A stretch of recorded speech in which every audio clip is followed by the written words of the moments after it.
Assalamualaikum warahmatullahi wabarakatuh. Perkenalkan, nama saya Ivoni Pritika Wardana. Saya berasal dari Universitas Islam Riau. Hari ini saya akan menjelaskan mengenai psikologi abnormal, terkhusus pada kekerasan dan agresi. Video ini dibuat bertujuan untuk memenuhi tugas dari mata kuliah psikologi abnormal. Perilaku abnormal dapat didefinisikan dalam berbagai cara, mencakup ketidakbiasaan, penyimpangan sosial, atau sesuatu yang tidak bisa diterima, persepsi atau interpretasi yang salah tentang realitas, distres pribadi yang berat, ketidakmampuan beradaptasi, dan keberbahayaan. Kita dapat membuat garis besar antara tindak kekerasan yang normal dan tindak kekerasan yang tidak normal. Kita menganggap tindak kekerasan dikatakan abnormal bila hal itu terjadi di luar suatu konteks sosial yang disepakati, bersifat self-defeating. Berikut spekulasi kami mengenai bagaimana perspektif-perspektif yang ada memberi pelajaran kepada kita tentang kapasitas manusia untuk melakukan agresi dan kekerasan terhadap orang lain. Perspektif biologis, pandangan biologi klasik menyatakan bahwa agresi merupakan produk dari insting. Teori klasik menganggap pemangsa memiliki insting untuk terus-menerus agresi yang berfungsi untuk pertahanan hidup. Pendukung awal keyakinan bahwa agresi manusia merupakan produk insting adalah Sigmund Freud. Setelah mengamati destruksi dan kehancuran manusia disebabkan oleh perang besar, yaitu Perang Dunia ke-1, Freud berkeyakinan akan adanya insting yang mendasari agresi manusia, yang disebut dengan insting kematian.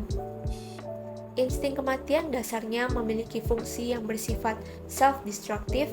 Kadangkala insting ini diarahkan pada orang lain dalam bentuk agresi keluar. Dalam pandangan Freud, impuls instingtual seperti agresi dan seks perlu diekspresikan dan harus dilepaskan dalam bentuk-bentuk tertentu. Impuls agresif dapat disalurkan dengan mengikuti olahraga kasar seperti football dan hoki, atau dengan mengalahkan lawan dalam permainan tenis dan kartu. Dilepaskannya impuls agresif yang diberikan istilah katarsis dipercaya merupakan langkah yang aman dan dapat diterima. Albert Bandura mengajukan pandangan bahwa agresi merupakan perilaku yang dipelajari, dimunculkan melalui cara yang sama seperti perilaku-perilaku lain.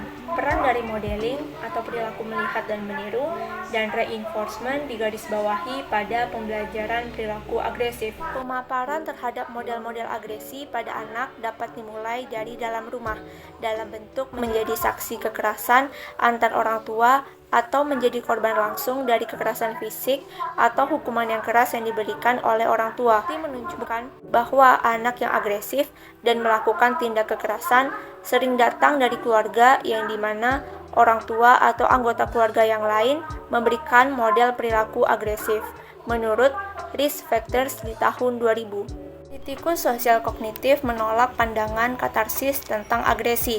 Ekspresi dari agresi, bahkan dalam situasi-situasi terkendali seperti peristiwa olahraga, mungkin tidak mereduksi potensi agresi, tetapi bahkan meningkatnya dengan memberi kesempatan tambahan untuk reinforcement. Perspektif sosiokultural. Menurut perspektif sosiokultural, tindakan kekerasan berakar pada penyebab-penyebab sosial yang banyak diantaranya berjalan beriringan, seperti kemiskinan, kekurangan kesempatan, keretakan keluarga, dan pemaparan terhadap model-model peran yang menyimpang. Kekerasan domestik. Motivasi berbeda ambil bagian dalam memperhitungkan kekerasan terhadap pasangan laki-laki dan perempuan.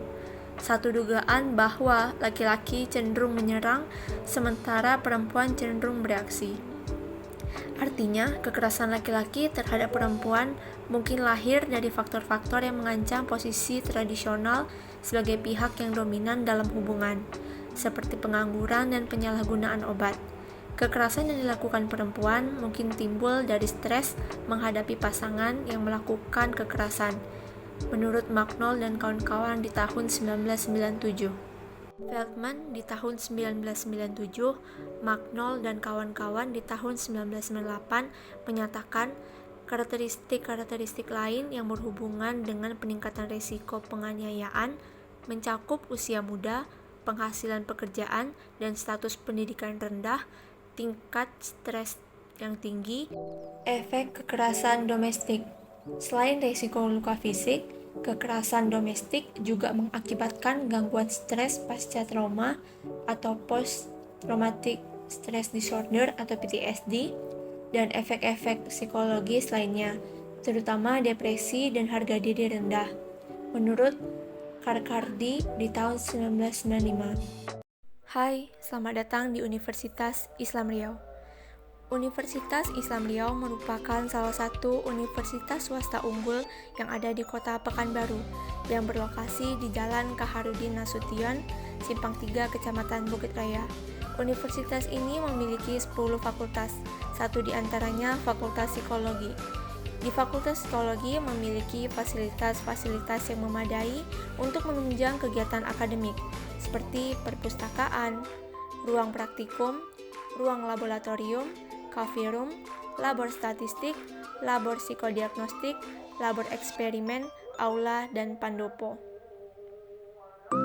Fakultas ini juga membentuk beberapa organisasi kemahasiswaan yang bisa diikuti untuk menjadi lahan pengembangan diri bagi mahasiswa, mengembangkan soft skill, serta memperluas wawasan.